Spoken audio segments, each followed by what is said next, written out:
Hi friend, Gujarati cooking channel में आज आप खांडवी बनावी है। एकदम नरम मुलायम और टेस्ट में एकदम बेस्ट। तो आटली सरल रीते एकदम सरल रीते खांडवी बनावता तमने कोई नहीं शीखवाड़े। तो तमे मारी रीते बनावशो ने तो एकदम टेस्टी और बेस्ट बनशे। तो चलो बनाववानी शरूआत करी दईए। तो एना माटे मैं अहींया एक बाउलनी अंदर एक तमारी घरनी अंदर माप लई लेवानुं। तो मैं एक वाटकी भरी अने चणानो एकलो लोट लीधो छे अने अंदर 3 एज बाउल भरी અને આપણે છાશ લીધી છે।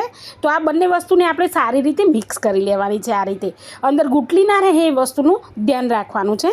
તમારી ઘરની અંદર કોઈ પણ એક માપ લઈ લેવું અને એ પ્રમાણે કરવું। અને ત્યાર પછી આની અંદર આપણે મીઠું નાખવાનું છે। જ્યારે પણ ગુટલી ના પડે એવું બેટર સારું એવું બની જાય એટલે મીઠું અને હળદર નાખી દઈશું।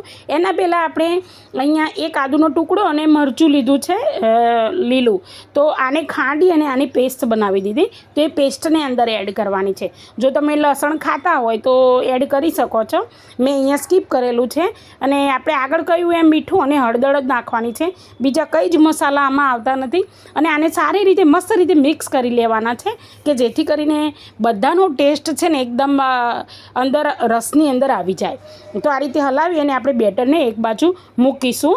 અને ત્યાર પછી આપણે જે પેનની અંદર તમારે બનાવવાનું હોય એ પેનની અંદર એક ચાળણી મૂકી અને ગમે તે ગળણી મૂકી અને એને આપણે ગાળી લઈશું જેથી કરીને આ બધા એના નીકળી જશે। હવે એકદમ ચોખ્ખું થઈ ગયું છે ગાળેલું એકદમ। તો એ બેટરને આપણે ગેસ ચાલુ કરવાની છે હવે। અને ગેસ ચાલુ કર્યા પછી આપણે એને ધીમે ધીમે આવી રીતે હલાવતા રહેવાનું છે। હવે એક વસ્તુ છે કે અહીંયા ચણાનો લોટ છે ફટાફટ એબ્ઝોર્વ કરી લે છે પાણી, એટલે કે છાશ કે જે કંઈ હોય તો એને ફટાફટ હલાવવાનું છે। અને હવે આ કન્ડિશનમાં જ્યારે આવે એનો કલર ચેન્જ થાય એટલે ગેસની ફ્લેમ બિલકુલ મીડિયમ કરી દેવાની અને આ રીતે સતત હલાવતા રહેવાનું છે। એને એકદમ મૂકી નથી દેવાનું, એની પ્રોસેસ ચાલુ જ રાખવાની। જો આ કન્ડિશનમાં જ્યારે આવે ને એટલે આપણે એક થાળીની અંદર પાછળ તેલ લગાવી અને 2 મૂકી દેવાની થાળી જેટલી બની છે એટલી। અને હું અહીંયા એક ડીશ ઉપર ચેક કરીએ છીએ આપણે। જો મેં સ્પૂનમાં લઈ લીધી છે। હવે આટલું બેટર લીધું છે ને આપણે એને સ્પ્રીડ કરી દઈશું સારી રીતે। તો સ્પ્રીડ કરીશું ને એટલે પછી થોડી વારમાં ઠંડી થઈ જશે। એ ઠંડી થાય ને એટલે પછી આપણે જોઈ લઈએ કે આપણું બેટર ખાંડવી પ્રમાણે બની ગયું છે। તો આ રીતે આપણે હું એને સ્પ્રીડ કરી લીધું છે, ગરમ છે એટલે આ રીતે ચમચીથી સારી રીતે સ્પ્રીડ કરી લેવાનું। ચમચી થોડી તેલવાળી કરી દેવાની, બરાબર છે। એટલે આ રીતે સરસ મજાનું સ્પ્રીડ થઈ જશે। હવે એને ઠંડુ થાય ને એટલે આપણે આ રીતે એને વાળવાનું છે। તો આ રીતે વાળશો ને એટલે સરસ મજાનું ખુલવા મળશે અને એકદમ સ્મૂધી તમે જુઓ આમ વાળશો ને તો એ પાછું ખુલી જશે, આમ સ્લાઇમ જેવું થઈ જશે। એટલે આ રીતે એને આપણે ગોળ ગોળ વાળવાનું છે। તો સમજો કે આપણું બેટર કમ્પ્લીટ બની ગયું છે ખાંડણી માટે। તો હવે આ રીતે મેં એક થાળીની પાછળ છે તો આ રીતે બધું બેટર સારી રીતે સ્પ્રીડ કરી લીધું છે।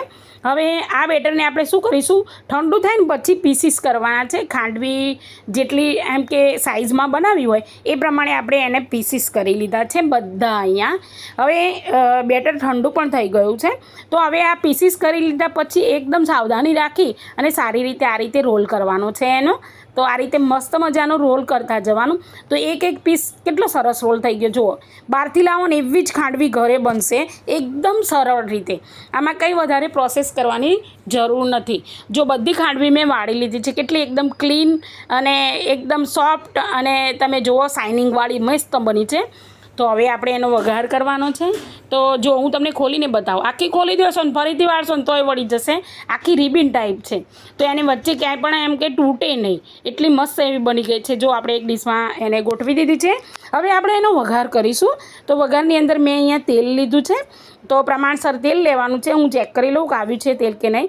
જો તેલ આવી જાય ને એટલે એની અંદર તલ છે અને રાઈ છે અને લીલા મરચાં અને આપણે મીઠો લીમડો એ એડ કરી ગેસની ફ્લેમ બંધ કરી દેવાની છે। સારી રીતે વઘાર બળી ના જાય એ વસ્તુનું બિલકુલ ધ્યાન રાખીશું।